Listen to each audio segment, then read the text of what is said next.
Hello students, मेरा नाम Rakesh Kumar, TGT chemistry, government senior secondary school Nangal Chaudhari, जिला महेंद्रगढ़ से। आज हम कक्षा 10 के धातु अधातु पाठ के बारे में अध्ययन करेंगे। धातु अधातु पाठ के अंदर जो सबसे महत्वपूर्ण चीज है वो है धातुओं के रासायनिक गुण। जब धातुएं जल के साथ अभिक्रिया करेंगी तो क्या बनाएंगी?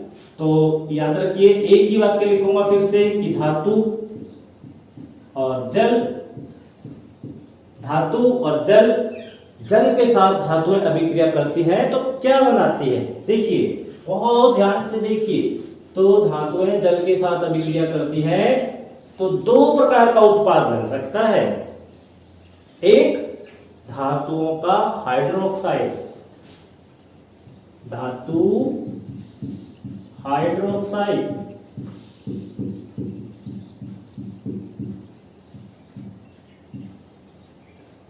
धातु हाइड्रोक्साइड बनाएगा या तो, ठीक है। और प्लस में हाइड्रोजन रहेगी।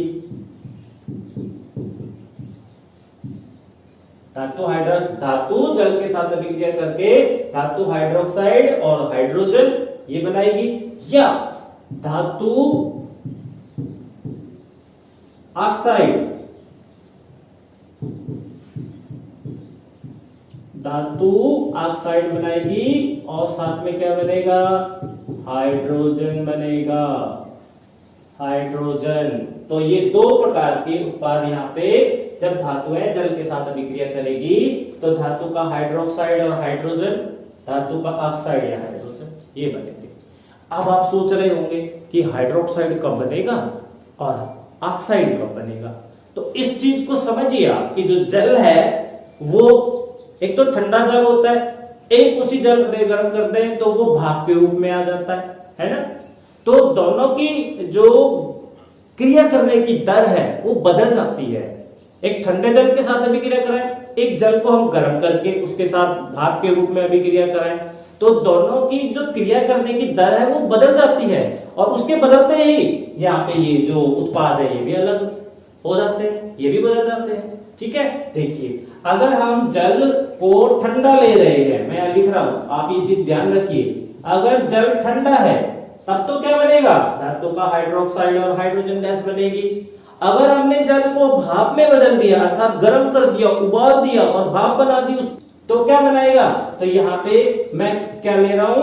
भाप। और अगर मैंने जल को भाप के साथ मतलब जल को भाप के रूप में लिया और धातु के साथ अभिक्रिया करवाया तो क्या बनाएगा? धातु का ऑक्साइड बनेगा और हाइड्रोजन गैस बनेगी, ठीक है। चलिए अब एक उदाहरण देखते हैं ताकि और स्पष्ट हो हमारे पास। जब हम सोडियम को ठंडे जल के साथ अभिक्रिया करवा देंगे तो सोडियम हाइड्रोक्साइड और हाइड्रोजन गैस निकलेगी। ये हाइड्रोजन गैस निकलेगी, हाइड्रोजन गैस निकलेगी। याद रखिए क्यों निकली है, इसके थोड़े से गहराई में चले। देखिए, तो सोडियम जो धातु है ना, ये पता है क्या करेगा? जब ये रिएक्शन करेगा, जैसे सोडियम को पानी डाल देंगे, उसे ठंडे पानी के साथ भी अभिक्रिया करके क्या करेगा? वो यहां से जाएगा और इस हाइड्रोजन को जो वाटर के अंदर जो हाइड्रोजन है ना वो कैसे है? ऐसे है, मान लीजिए H और OH ये जल है, और ये जो सोडियम है, ये सोडियम गया यहां से और इस हाइड्रोजन को यहां से निकाल दिया बाहर। वाटर के अंदर से हाइड्रोजन को सोडियम ने क्या किया? सोडियम गया, रिएक्शन होते ही क्या हुआ? हाइड्रोजन बाहर तो OH बच गया, और OH बच गया उसके साथ सोडियम जुड़ गया, तो सोडियम और OH दोनों जुड़ गए, NaOH हो गया। और ये हाइड्रोजन का एक परमाणु दूसरे परमाणु से जुड़ के किस रूप में बाहर निकलेगा? H2 के रूप में बाहर निकलेगा। हो गई ना। तो इस प्रकार से जो धातुएं हैं वो जल के अंदर से, जो जल है उसके अंदर से हाइड्रोजन को हटा देती है, विस्थापित कर देती है। जिसको उसका बेस्ट उदाहरण एक और पोटाशियम है। पोटाशियम को हम जब जल के साथ अभिक्रिया करा देंगे तो वो जल भी कैसा रहेगा? यहाँ पे ठंडा जल रहेगा, ठंडे जल के साथ अभिक्रिया करके ये KOH बना देगा, पोटाशियम हाइड्रोक्साइड, और क्या निकलेगा? हाइड्रोजन गैस निकलेगी, हाइड्रोजन गैस ये निकलेगी। क्या आप ये बता सकते हो कि हाइड्रोजन गैस को कैसे चेक करते हैं? देखिए मैं बताता हूं आपको हाइड्रोजन गैस कैसे चेक करते हैं। हाइड्रोजन गैस बन रही है इस डिलीवरी ट्यूब से, हम उसको हम सॉफ्ट सॉल्यूशन के अंदर ले जाते हैं। ये एक कंटेनर है, इसके अंदर क्या है? साबुन का घोल, साबुन का घोल, ठीक है।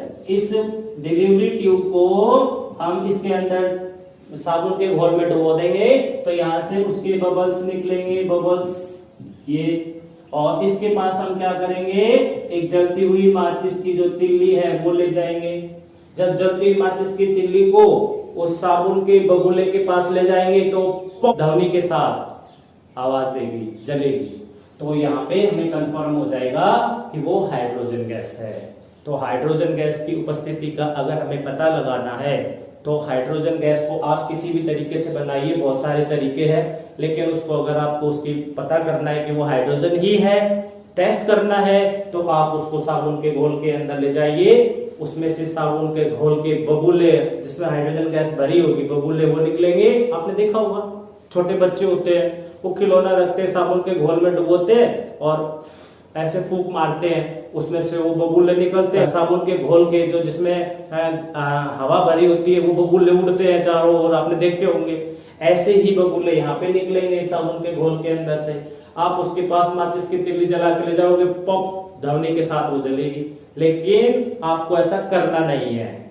ये आपको अगर करना है तो आप अपने अध्यापक की उपस्थिति में करेंगे, ठीक है। चलिए, तो ये हमारे पास हो गया कि धातुएं जल के साथ अभिक्रिया करेगी तो उसका हाइड्रोक्साइड बनेगा और हाइड्रोजन बनेगा। हाइड्रोक्साइड ठंडे जल की उपस्थिति में बनेगा। अब हम जरा दूसरे उदाहरण पे आते हैं। तो जो धातु है और उसको हम भाप के साथ अभिक्रिया करवा रहे हैं, भाप का मतलब जल ही होता है क्योंकि जल का ही गैसीय रूप है।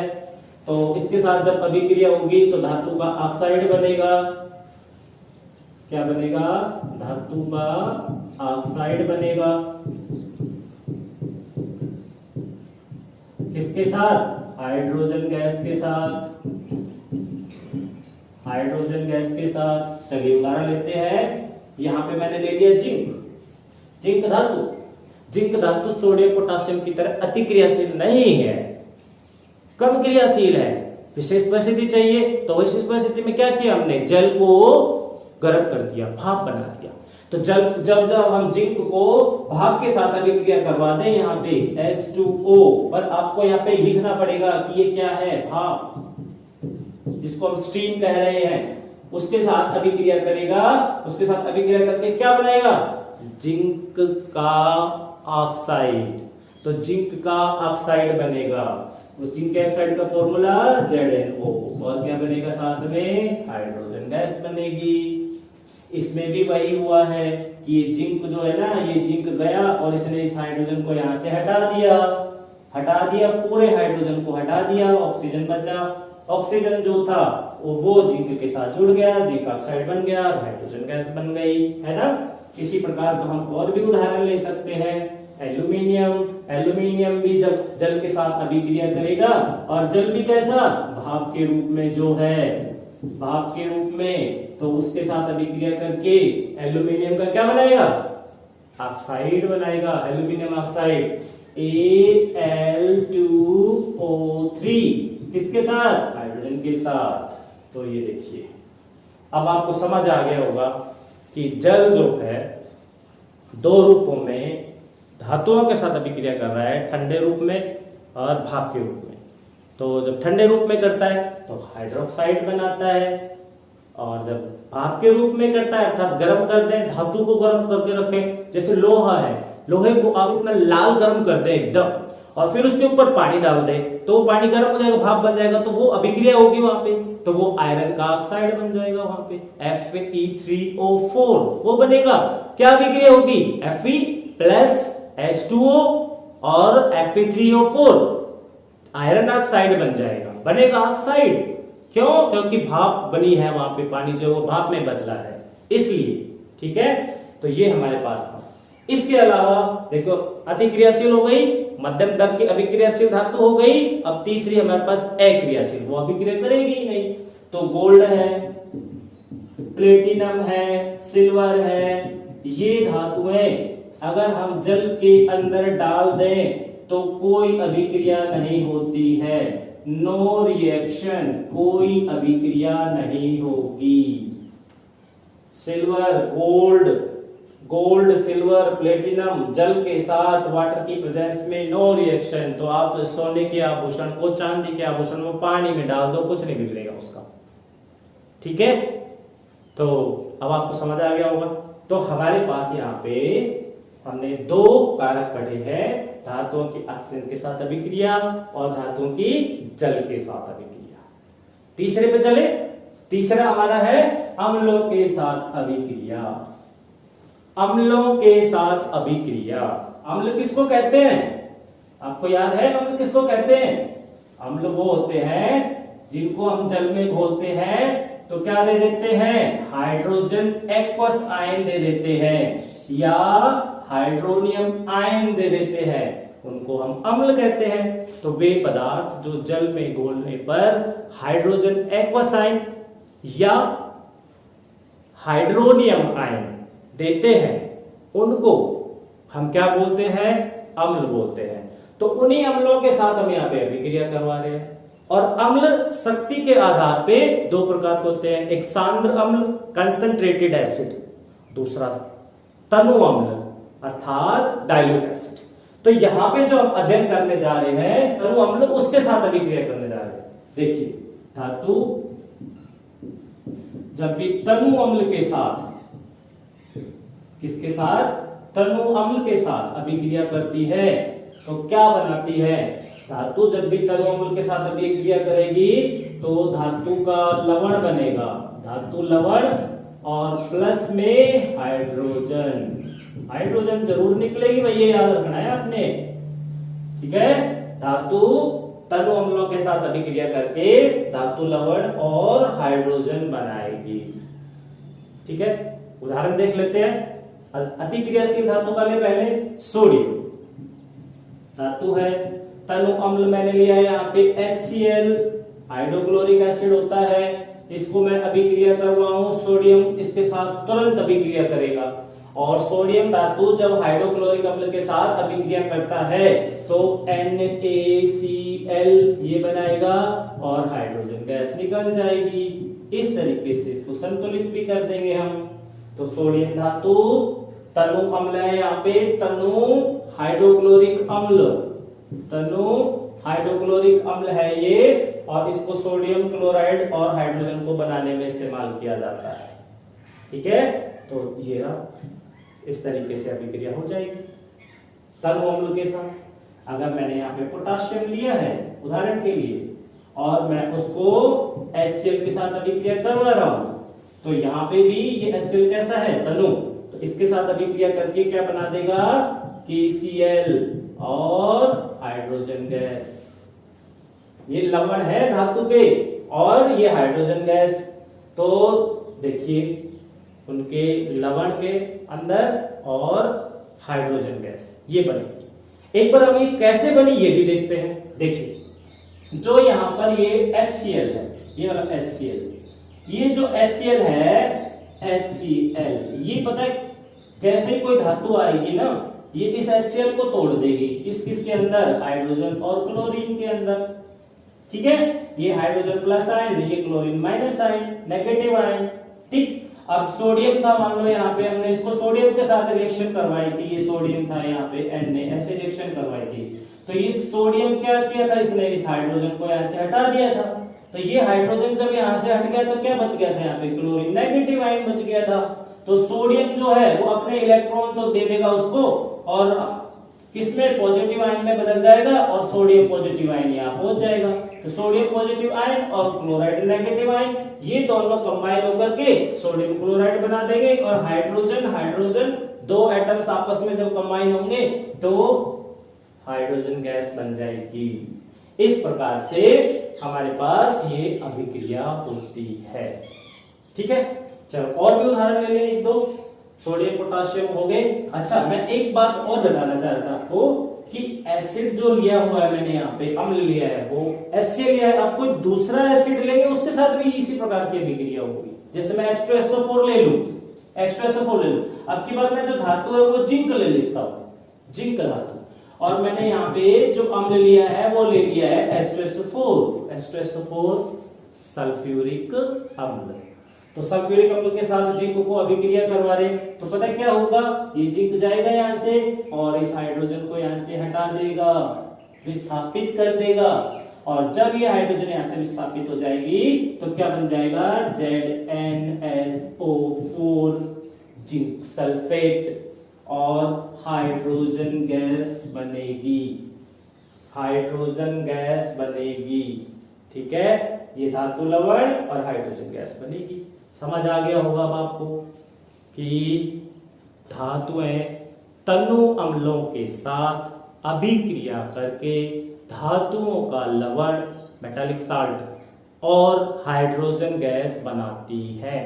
ठीक है, चलिए सिल्वर गोल्ड प्लेटिनम, इनका क्या होगा, क्या ये अम्लों के साथ अभिक्रिया करेगी या नहीं करेगी। देखिए ध्यान देना पड़ेगा आपको, यहां पर इंपॉर्टेंट पार्ट है कि धातु है हमारे पास सिल्वर, ठीक है, या फिर गोल्ड या फिर प्लेटिनम, आप इसको रिएक्शन करवा रहे हैं, अभिक्रिया करवा रहे हैं किसके साथ, तनु अम्ल के साथ। HCl है या H2SO4 है, तो क्या होगा, नो रिएक्शन, कोई रिएक्शन नहीं होने वाली यहां पे, नो रिएक्शन, कोई अभिक्रिया नहीं होगी। सिल्वर गोल्ड प्लेटिनम जब HCl के साथ अभिक्रिया करवाएंगे, HCl हो, H2SO4 हो, नाइट्रिक एसिड हो, HNO3, कोई अभिक्रिया नहीं देगा। ठीक है, सारा। तो फिर जो धातु है वो ना तो ऑक्सीजन से अभिक्रिया कर रही थी, ये वाली सिल्वर गोल्ड प्लेटिनम, ना जल के साथ अभिक्रिया दी, ना ये अम्ल में घुल रही है, तो इनको घोले कैसे, किस में घोले फिर, है ना एक इंटरेस्टिंग प्रश्न कि इन अक्रिय धातुओं को जो क्रिया नहीं कर रही है, इन अक्रियशील धातुओं को किस में घोला जाए, तो किसी में घुलेगी ही नहीं, तो फिर इनको कैसे साफ करेंगे। ये जो आभूषण है गंदे हो जाएंगे, और जो हम धातुएं इस्तेमाल कर रहे हैं, सिल्वर से, गोल्ड से, प्लेटिनम से बने हुए बर्तन है या कुछ और ज्वेलरी है या अन्य उपकरण है, तो उनको कैसे साफ करेंगे, फिर उनको कैसे, किस में घोले, है ना इंटरेस्टिंग क्वेश्चन। तो उसके लिए देखो हम क्या करते हैं, उसके लिए एक विशेष प्रकार का विलयन तैयार किया जाता है, एक विशेष प्रकार का घोल, और उसमें हमने देखा कि कोई भी एक ले ले, हमने यहाँ पे HCl लिया था, चाहे H2SO4 ले ले, चाहे HNO3 ले ले, तीनों के केस में नो रिएक्शन।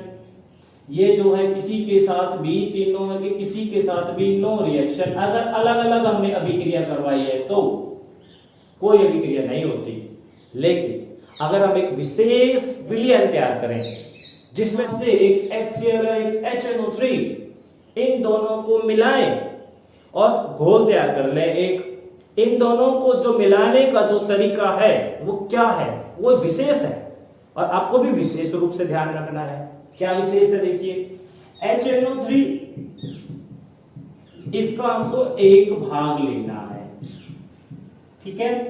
HNO3 जो है उसका हमको कितने भाग लेना है, एक भाग, और HCl इसका हमको 3 भाग लेने हैं, और इन दोनों को मिक्स कर देंगे, इन दोनों को मिला देंगे। मिलाने के बाद एक घोल बन जाएगा। 1 भाग 3 भाग का मतलब समझ आ रहा है आपको। 1 भाग मतलब कि अगर ये हमने 1 ग्राम लिया है, 1 ग्राम, तो यहाँ पे HCl को कितना लेना पड़ेगा, 3 ग्राम। ठीक है, चलिए तो हमने क्या किया, बीकर लिया एक, और बीकर के अंदर हमने नाइट्रिक एसिड ऐड कर दिया, नाइट्रिक अम्ल। नाइट्रिक अम्ल का हमने कितना भाग लिया यहाँ पे, 1 पार्ट 1 भाग HNO3। HNO3 क्या होता है, नाइट्रिक एसिड, ठीक है। और उसमें कितने भाग मिलाने हमको, HCl 3 भाग, तो इसके 3 भाग हम जो है यहाँ पे 3 पार्ट किसके ऐड करेंगे, 3 पार्ट 3 भाग जो है वो HCl के ऐड करेंगे, हाइड्रोक्लोरिक अम्ल के। 1 भाग नाइट्रिक अम्ल, 3 भाग हाइड्रोक्लोरिक अम्ल, इन दोनों को मिला देंगे तो एक फ्रेशली प्रिपेयर्ड सॉल्यूशन होगा, अर्थात ताजा तैयार किया हुआ घोल। इन दोनों को इस अनुपात में मिला दे तो ताजा किया हुआ जो घोल होगा, ताजा जो बनेगा जो घोल, ये बन गया वो ताजा घोल। इसको एक विशेष नाम दिया गया है, उसको क्या बोलेंगे हम, aqua regia. Aqua regia, aqua regia है ये, एक्वा रेजिया याद रखिएगा। क्या बनेगा, एक्वा रेजिया बनेगा। नाइट्रिक अम्ल और हाइड्रोक्लोरिक अम्ल को 1:3 में मिलाने पर जो ताजा तैयार किया हुआ घोल होगा उसको एक्वा रेजिया कहेंगे। ठीक है, अब ये जो एक्वा रेजिया है ना, क्योंकि अकेला तनु अम्ल तो नहीं घोल पा रहा था, तो हमने 2 अम्ल मिला दिए, ताकत बढ़ गई, ताकत बढ़ गई, एक्वा रेजिया बन गया। एक्वा रेजिया बन गया तो एक्वा रेजिया क्या करेगा, एक्वा रेजिया अब सिल्वर को, गोल्ड को, प्लेटिनम को, इन धातुओं को अपने अंदर घोल लेगा, अपने अंदर डिसोल्व कर लेगा, घोल लेगा। तो इनको घोलने के लिए ये इस्तेमाल करते हैं। कई बार जो हमारे ग्रामीण क्षेत्र है, ग्रामीण क्षेत्रों के अंदर जो ठग होते हैं, चीटर्स होते हैं, वो आते हैं कि लाइए आप अपने आभूषण साफ करवा लीजिए, लाइए आपकी ज्वेलरी को हम आभूषणों को चमका दें, नए जैसे बना दें। तो बहुत सारे जो ग्रामीण परिवेश के अंदर रहने वाले औरतें हैं वो लालच में आ जाती है कि साफ हो जाएंगे, तो वो उनको क्या करती हैं, उनको अपने आभूषण सौंप देते हैं। तो वो उन आभूषणों को क्या करते हैं, ये एक्वा रेजिया जैसा जो घोल है वो रखते हैं, वो उसमें डाल देते हैं, उनको डाल के थोड़ा सा रगड़ देंगे। रगड़ने से वो जो साफ तो हो जाएगी, उसके ऊपर की गंदगी तो हटे ही हटेगी, क्योंकि ये पावरफुल अभिकारक है। और उसको जब वो रगड़ेंगे तो उससे कुछ भाग क्या होगा, उसके अंदर घुल के चला जाएगा, उस घोल के अंदर। और जितना वजन उनकी आभूषण का था वो वजन कम हो जाएगा, है ना। तो और फिर वो चलते टाइम क्या करें, उस घोल को अपने साथ ही ले जाते हैं, तो उसके अंदर उनके साथ वो सोना या चांदी या प्लेटिनम जो भी था वो भी चला जाता है। तो इस तरीके से वो धोखा दे देते हैं। तो हमें सचेत रहना चाहिए ऐसे मामले में कि अगर कोई इस प्रकार का आ रहा है तो पहले वेट करें, उसका वजन करवाएं हम अपने आभूषण का कितना वजन है, और फिर उसको सफाई के लिए दे, अगर देना ही पड़ रहा है तो उसको सफाई करवाएं, फिर हम उसका वजन देख ले कितना है। तो वजन में ज्यादा अंतर नहीं होना चाहिए। अगर बहुत अंतर आ रहा है तो हम उसको बोल सकते हैं कि आप इस तरह का काम ना करें। ठीक है, अब आता है धातु लवणों के साथ अभिक्रिया। देखिए इंटरेस्टिंग है ये वाला, धातु लवण। धातु पहले ही है उसके अंदर, धातु का लवण है जिसमें धातु पहले ही है, और फिर हम धातु से अभिक्रिया करवा रहे हैं। हो गया इंटरेस्टिंग। तो इस इंटरेस्टिंग के अंदर कैसे होगा, क्या होगा वो देखिए। ये धातु लवण है, जैसा मैंने बताया आपको कि धातु लवणों के साथ अभिक्रिया में लवण ऐसा है, इसका धातु का ही लवण है, उसमें धातु उपस्थित है, तो हम उस धातु को ए मान लेते हैं जो लवण में है, और एक दूसरी धातु के साथ हम उसको अभिक्रिया करवा रहे हैं, उस धातु को हमने मान लिया बी। तो जब ए धातु को बी धातु के साथ अभिक्रिया करवाएंगे तो क्या होगा, देखिए यहां पे धातु है और वो है ए धातु। याद रखिए ए धातु का लवण, ठीक है, उसको हम किससे अभिक्रिया करवा रहे हैं, बी धातु से। बी धातु से हमने उसको अभिक्रिया करवाया, ए धातु के लवण को बी धातु से अभिक्रिया करवाया।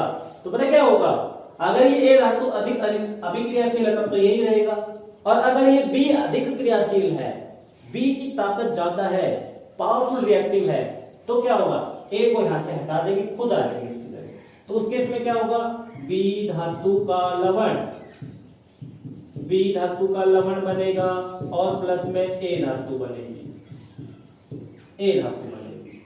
याद रखिए क्या, धातु ये धातु है, धातु लवणों के साथ अभिक्रिया करके धातु लवण ही बनाएगी और साथ में धातु बन जाएगी। ठीक है, शायद थोड़ा कंफ्यूजन हो रहा होगा, हम इसको उदाहरण से समझते हैं।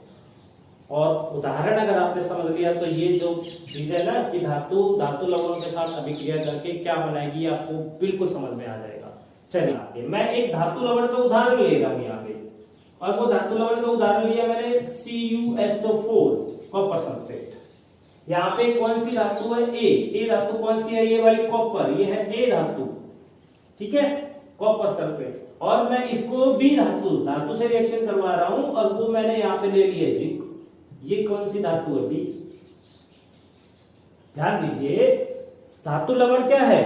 धातु लवण है कॉपर सल्फेट, है ना। और दूसरी धातु हमने कौन सी ली है? बी धातु, वो है हमारे पास जिंक। दोनों अभिक्रिया करवाया, तो दोनों को जब अभिक्रिया करवा देंगे तो क्या बनेगा?